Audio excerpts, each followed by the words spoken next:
On this new short video, I'm gonna show you how to fix Instagram black background in less than 1 minute. First thing you wanna do, guys, is open the settings and then go to the wireless and networks and then go to the Wi-Fi and disable it. And if you are using the mobile network, then you have to turn it off.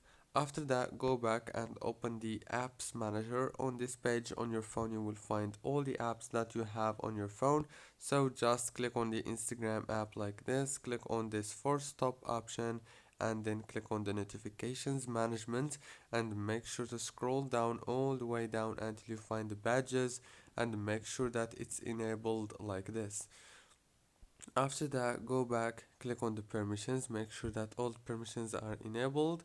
Go back again and click on the storage right here. This is the most important step. Click on clear data and clear cache.